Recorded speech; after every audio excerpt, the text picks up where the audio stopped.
Aloha, it's 365 Hawaii. With Eric and Julie Ziemelis, and behind us is the Kona Inn Shopping Center. We're here on the seawall because we are using this space to do a launch off to go and find really cool lunch spaces that are local here in Kona. And why? And right, because we did such a good, well, you guys enjoyed our casual dining so much, you said, well, what about some lunch places? So here we are. We're going to do 3 different local lunch places today, and we're kind of excited for it. It means another day of good eating, I'd say. Right, and I'll give you guys a chance to support some local businesses. So let's go taste some good food.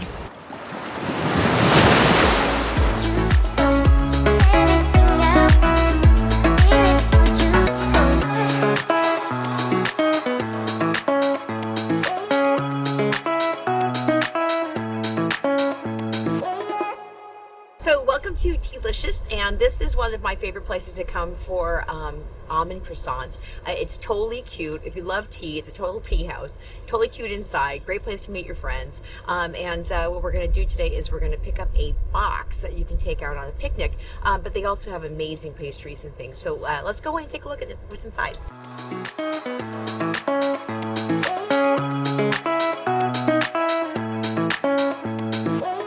Okay, so I am here right now with Grace, and she is the owner-operator of Tealicious here in Kona. And I will say I am one of the biggest fans of this establishment because it is such a great place to meet my friends. So can you tell us a little bit about how long you've been here? What was the impetus for starting this tea cafe? So we started in about this past February 14th is our anniversary of coming around 8 years. So wow. We're coming up on our 9th year here, halfway through 2025. The original owner is named Yvonne Leitz, and our friendship had combined with the start of this cafe and her German heritage. Greeting place, adjoining place, a community spot. Everyone comes in and is like, this is my grandma's house. This is my, they know somebody's home that looks like this. And that is what it provides. And from our dishes, family recipes, fresh baked things every morning, and no cutting corners. I took over the cafe for her and have been the owner for the past 3.5 years.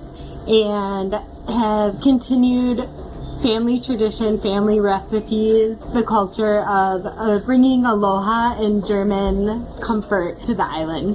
That's cool. How many places have you guys gone to that have a taste of Germany and Hawaii? Everything that we have within the cafe is thrifted and has a beautiful story. People can go, I can tell, that this plate has used and loved, and people can appreciate the items that are in here, and that stems from Yvonne. When she started, we did high teas, but as we've gotten busier, which we're super thankful for in the community, that's kind of gone out, but we still offer pots of tea for 1 or 2. One of my friends loves tea, and these are specialties. You say that you have a tea sommelier. So tell us a little bit about that. The previous owner, Yvonne, who handpicked and curated our tea list, and so all of our teas are kind of picked for us, and we get them just for us. We do have 2 teas that are grown on island, naturally and locally. In Volcano, and one of them is Mamaki, and that's grown all over the island. Hawaiian island grown black tea that we have is from Volcano. Everything else is curated from all sorts of places, Japan, and yeah, because you've got at least 8 different kinds of tea. Oh, we have 30. 30? Yeah. Yeah. So you can definitely have a heyday on tasting different teas by coming in here consistently.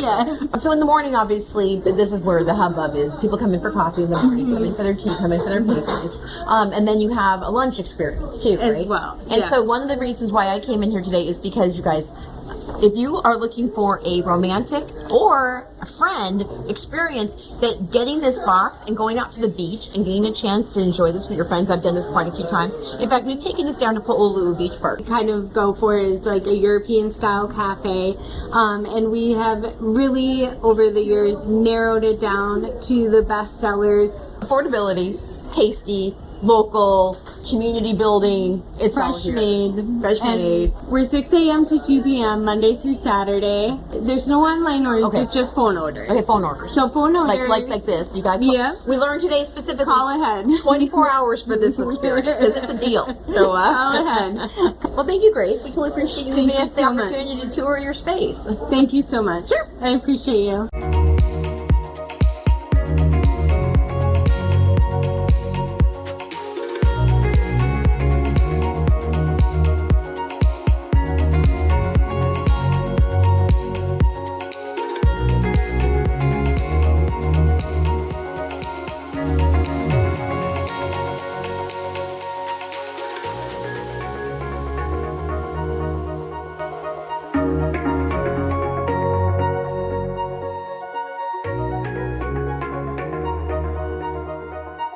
Okay, so while I'm enjoying this amazing little tasty thing, I'm going to tell you a little bit more about Sam.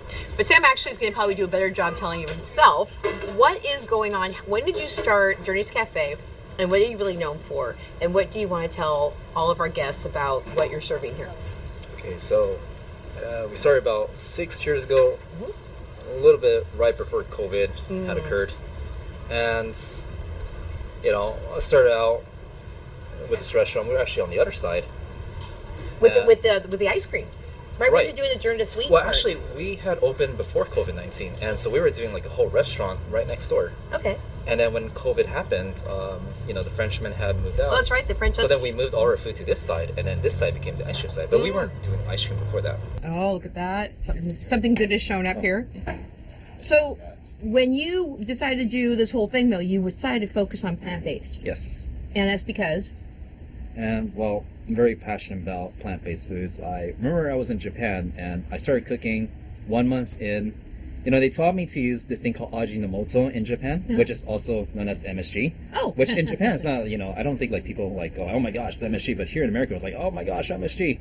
So I didn't know about that, but I was cooking with that for a month, and my teeth started falling out. So I was only like 23 years old or something. I was like, okay, I got to figure out like why gonna eat so my teeth doesn't fall out. Yeah. So I started researching a lot. I was like, oh well, plant-based, and it's good for the planet, it's good for our bodies, it's good for the animals. So it seemed like a win-win situation. So I just like went all in on it, and that's when I learned how to cook. And I thought I didn't know how to cook. When I was in culinary school in high school, I remember this project, we were making pizza, and somehow my pizza turned into pizza soup. Now that I serve pizza, I'm like, that's actually more difficult than to make actual pizza. So I thought I had no talent for cooking. But I guess once I started opening, I wasn't really very confident. I was getting a lot of 5-star reviews. So I was like, it was a confidence booster for me. I was like, oh wow, maybe I am good at something. Yeah, you're like, I'm doing something right here. Something right. So, it's been interesting. It's been a very challenging journey, but seeing what my limits are and kind of learning what I'm capable of, but also learning that I am so much better at certain things that I never knew I was, and the things that I thought I were good at, I'm not so good at. So it's you get to learn a lot about yourself. Successfully to keep it open for all these years. Yeah, it was very difficult during COVID. Yeah. But you know what? During COVID, and I think this is true for a lot of what happened in Kona, the locals kind of showed up for you. Right? And then I know a lot of people were saying if you'd like good vegan food, you have to go to Journeys Café, and it was being spread throughout Kona. And I think that became almost, your space became really famous because of just word of mouth. Mm-hmm. Yeah, so a lot of the people who, are just in the plant-based community know about you. And that's why we're also showing people here, because we do have visitors that are also looking for, tasty plant-based experiences. And also, you have this beautiful patio too to enjoy it in. Mm-hmm. So, it's a really great space. And then, so what is exactly this? What's all this in front of us? So underneath you have butterleaf lettuce I get at the local farmer's market right across from us. Okay. And the taco shells, these are made fresh to order. Okay. So we press them fresh to order, and then it's a hybrid between a hard shell and a soft shell. So you can't find this kind of taco shell anywhere else on the islands. Oh. And that's why it's really special. But, also inside of it, the fillings, I've never been taught, I've never went to culinary school. I mean, I did, and I kind of didn't feel like it passed. All I heard was, I don't know, I wasn't a great student, so I didn't learn the limitations of cooking, which I guess is also my strength too. So inside this taco, we have falafels, salsa, olives, artichokes, tofu scramble, And it sounds weird. Yes. But it's really good. Like once you try, you'll be like, oh my gosh, like I can't believe falafels and tacos taste good. Yeah. So a lot of what we do is fusion because I just didn't know like I don't know what's authentic because I never really cooked my whole life. My parents just bought me McDonald's and fast food, and so I grew up like 200 pounds most of my life. You're like an accidental chef.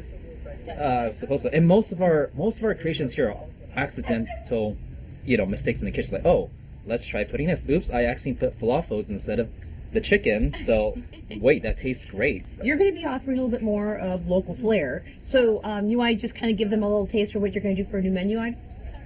Starting next week, we're going to do loco moco and poke bowls and huli chicken. Wow. Okay. And malasada. So what we're doing is, and we've done this for a couple years now, is that when we make hibiscus tea, we save the flowers. And I don't think you'll find this anywhere on Google. But apparently, the flowers, you can use it for a lot of different purposes. You can use the flowers for, like, taco meats. Yeah. You can use the tacos to thicken your soups. Oh. And I did that back then when you had tomato soup, and people loved that tomato soup. But the secret ingredient there was hibiscus flowers. Ah. And the secret ingredient to that chicken is going to be flowers. Most people here, they're not vegan. Okay. Like, I would say there's only one vegan that works here. Okay. So they're like, oh, it's just like me. Like, you can't. What if you put this and this and this together? Oh, and let's put it in the fryer. What happens? Oh, I got katsu chicken.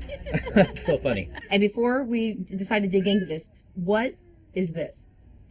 This is a mixture of cream and, cream fake cream? Yeah, fake cream. So it's cashew cream and chickpeas, coconut milk. And you have yuzu, and it's kind of like a yuzu teriyaki thing.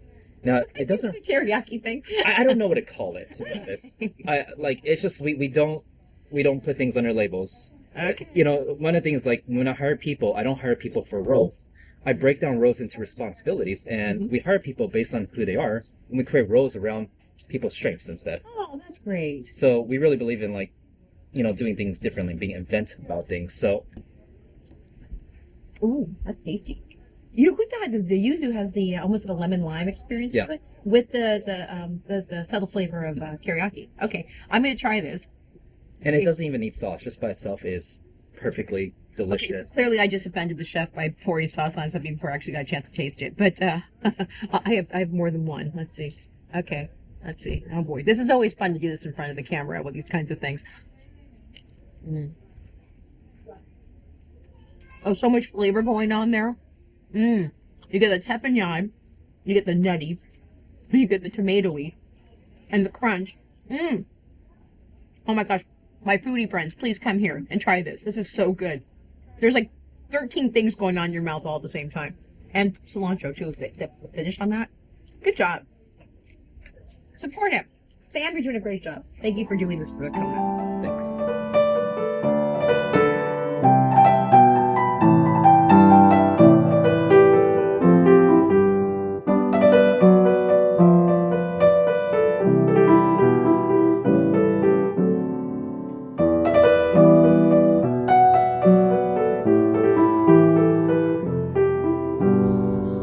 Popcorn, because this is where you get free popcorn. It is Poi Dog Deli, and locals will know that this is right across the street, actually, from Denny's off of Henry Street. This is the place to come for tasty, interesting sandwiches, and you get your free popcorn while you're waiting. We like this because they are dog friendly. Poi Dog. Poi means basically like mud in Hawaiian, and they actually let you bring your pets in while you're waiting for lunch. And interesting that all the little table runners while you're waiting for your food, all these are dogs that need to be adopted from the Humane Society, and then after they've been adopted, they take them and put them on the walls. And you can see all around here that they have definitely been great at getting dogs and people together. And then one thing we also like about this place is that they have cases of different kinds of non-alcoholic and alcoholic beverages. They've got a happy hour special between 3 and 5. What we chose was local. This is a local lychee soda. That's mine. And then we also have Big Island Booch, and they also have all different kinds of Ola Brewery, Maui, Big Island, brewery stuff. So if you like to have really good sandwiches with local kind drink, free popcorn, support the Humane Society. It's all here at Poi Dog Deli. Okay, so we asked them what their most popular sandwich was, and they said it's a Ranch House Reuben. And which makes this kind of interesting is the fact that they put jalapeno in their sauerkraut. And I've actually had this one before. It has a little kick to it, but definitely an interesting flavor. And they said one of their guests actually came up with this idea. So another company using inventive experiences around creating menu items that you must try.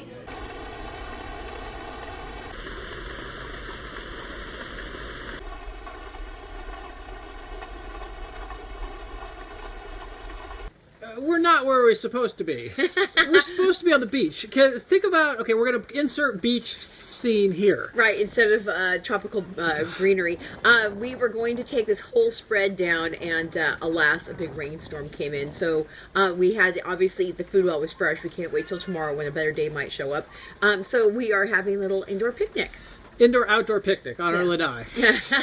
So this is an opportunity for us, though, to delve into this cool food extravaganza that we got from Tealicious and the not quite taco experience at Journeys Café, and the Reuben sandwich with the jalapeno sauerkraut, and also these plant-based chocolate chip cookies from Journeys, and then we have our local kind drinks. The soda and the Big Island kombucha. Booch. Yep, and my so favorite. if you guys were thinking about actually going on a picnic and you were going out with a couple friends and you want to surprise them with different kinds of foods, you can do something like this yourself, or you can just go to these restaurants. But this box is ready to go anywhere you guys want to be outdoors and enjoy a really kind of food party. Definitely. Yeah. So, okay, one thing I got to say about today was interesting seeing people with passion about cooking and things like that. And I was never a foodie, but once I got here to Hawaii, we kind of kept going to doing food things. And there's a love and there's a pull. And even if these guys aren't making a lot of money, they're still loving what they do, and that's kind of what it's about. So it definitely Here's is. to passion, you guys. Passion, definitely. Passion. And you know what? Not just passion, but clever. Because all of the places that we showed you today have figured out a way to do something totally unique in this town. And celebrate them because they're the ones who make this place a special place to live. And we got a chance to actually have a bonus talk with somebody out in front of Aloha Vibes who was talking about how he catches fish and brings it into some of the restaurants that serve poke. And again, how many places do you get a chance to live in a town where literally they're catching the fish right in the ocean and bringing it right into the restaurants? We get a chance to have people from different cultures creating yum-yums. And really, it's one of the things that we love to be able to provide to you guys is information about these kinds of experiences. Yeah, right? Yeah, it's great. So the downfall is that we've been looking at this. Well, Julie's been eating a little bit, but I've been looking at this food on the other side of the camera for the last 3 hours. This has taken I just want you guys to know it always takes a little longer to film than you think. We got to drive all over. There's always the thing. So this started out. We were supposed to do this for lunch, and it's what 4:30. It's 4:30. Yeah, 4:30. So it kind of gives you an idea. We've had a little bit of snacks of what it is. Yeah, we ended up eating that crepe sundae that was a taste. at Journeys, and then we also had the little latte experience over at Clover and Mug. So yes, today has been a very fun day of different things to eat. So I'm looking forward to eating this. Yeah. So I'll have one bite, and then we'll cut you guys out and continue. Yeah. And again, if you guys like these kinds of opportunities that we provide for you, please subscribe and hit that subscription bell, and also tell your friends about this. We're learning from people saying that they found us and they shared us with other people, so that you guys can get an idea of what to do around town and also how we support our local business. Wait, one more thing. And supporting our local business, that's kind of what this is all about. Our theme, again, lately has been, our businesses have a tough time of trying to get all of these things going. So whatever we can do to give them a little bit of love, and that's what today is all about. Yeah, and if you guys can give some love to these people, again, Grace from Tealicious and Sam from Journeys Café. We didn't get a chance to meet the owners from Poi Dog Deli, but literally they support so many great things in this town with the Humane Society. Support them, and we'll get a chance to eat, and I hope you guys enjoyed the video. Give us some ideas of what you guys want to see next time, and we will say Aloha.